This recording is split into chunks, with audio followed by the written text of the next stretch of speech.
নমস্কার বন্ধুরা, আজ আবারও একটা নতুন রেসিপি নিয়ে চলে এসেছি তোমাদের সকলের সামনে। চিকেনের অনেক রেসিপি তো তোমরা খেয়েছো। আজ আমি বানাবো রেশমি মালাই চিকেন। খুব সহজ পদ্ধতিতে অল্প উপকরণ দিয়েই খুব চটজলদি এই রান্নাটি হয়ে যায়। তাহলে চলো শুরু করা যাক। প্রথমেই কড়াইতে আমি দিয়ে দিচ্ছি বেশ খানিকটা সাদা তেল।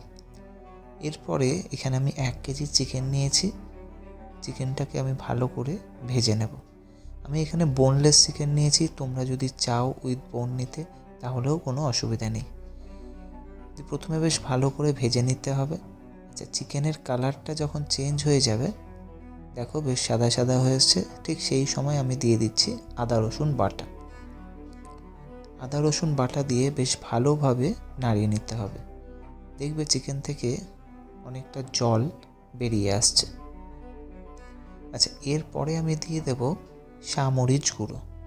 গোলমরিচটা, কালো গোলমরিচটা ব্যবহার না করাই ভালো, যেহেতু এটা একটু সাদা সাদা হবে সেই জন্য। আবারও বেশ ভালো করে নাড়াচাড়া করে নেওয়ার পরে এরপরে আমি দিয়ে দিলাম স্বাদ মতন নুন। তারপরে দিচ্ছি 1 চামচ জিরে গুঁড়ো, 1 চামচ ধনে গুঁড়ো আর 1 চামচ গরম মশলা গুঁড়ো দিয়ে বেশ ভালো করে নাড়িয়ে নিতে হবে। এখানে কোনো হলুদ গুঁড়ো বা লঙ্কার গুঁড়ো ব্যবহার আমি করছি না, যেহেতু ওটা রেশমি মালাই চিকেন, তাই আগেই বললাম কোনো রকম কালার আমি এখানে ইউজ করব না। ব্যাপারটা সাদা রঙের মধ্যেই থাকবে। আচ্ছা, এরপরে আমি দিয়ে দিচ্ছি 1 চামচ মতন বাটার। তারপরে দিচ্ছি সামান্য পরিমাণে জল, যেহেতু চিকেন থেকে অলরেডি জল বেরিয়েছে, তাই এখানে খুব জল ব্যবহার করার দরকার নেই। এটাকে ঢেকে আমি সেদ্ধ হতে দেবো কিছুক্ষণ। আচ্ছা, 10 মিনিট পরে আমি দিয়ে দিচ্ছি 2 মিডিয়াম সাইজের পেঁয়াজ, ক্যাপসিকাম দিয়ে বেশ ভালোভাবে নাড়িয়ে নিতে হবে। চটজলদি কিন্তু এই রেসিপিটা খুব সহজেই বাড়িতে অল্প উপকরণ দিয়েই বানিয়ে নিতে পারবে। আচ্ছা, এরপরে দিয়ে দিলাম 2 কাঁচা লঙ্কা। তোমরা ঝালটা তোমাদের আন্দাজ মতন দেবে। আচ্ছা, এরপরে যেটা জরুরি অর্থাৎ মেন ইনগ্রিডিয়েন্টস এর মধ্যে দেব, সেটা হচ্ছে ফ্রেশ ক্রিম। আর দিয়ে দিচ্ছি চিজ। তোমরা যদি যে কোনো চিজ বাড়িতে থাকলে সেটাই দিতে পারো। আমার বাড়িতে এরকম স্লাইস চিজগুলো ছিল, সেটাই আমি দিয়ে দিলাম।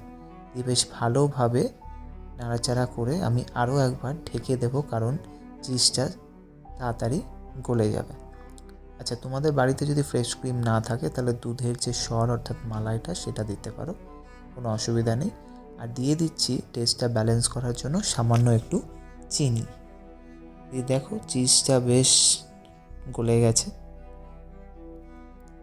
দিয়ে ভালো করে নাড়াচাড়া করে প্রায় অলমোস্ট রেডি হয়ে এসছে আমার রেশমি মালাই চিকেন। রুটি, নান, লাচ্চা পরোটার সঙ্গে কিন্তু তোমরা এটা ট্রাই করতে পারো। লাস্টে সামান্য একটু ধনেপাতা দিয়ে আমি গার্নিশিং করলাম। রান্না কিন্তু অলমোস্ট আমার প্রায় শেষ। তোমরাও বাড়িতে এই রেসিপিটা কিন্তু একবার হলেও ট্রাই করতে পারো। আজকের মতন ভিডিও এখানেই শেষ করছি। ভিডিওটি সবাই দেখে কমেন্টস করে আমাকে জানাবে যে কেমন লাগলো। আর যারা যারা এখনও আমার চ্যানেলটিকে সাবস্ক্রাইব করোনি তারা অবশ্যই চ্যানেলটিকে সাবস্ক্রাইব করে দিও। আর সবাই ভালো থেকো, সুস্থ থেকো। আবারও দেখা হবে পরবর্তী একটি ভিডিওতে। আর হ্যাঁ, যারা নতুন নতুন ভিডিও দেখতে চাও তারা কিন্তু অবশ্যই বেল আইকনটি প্রেস করে রেখো, যাতে যখন দেবো তোমরা দেখতে পারবে। টাটা।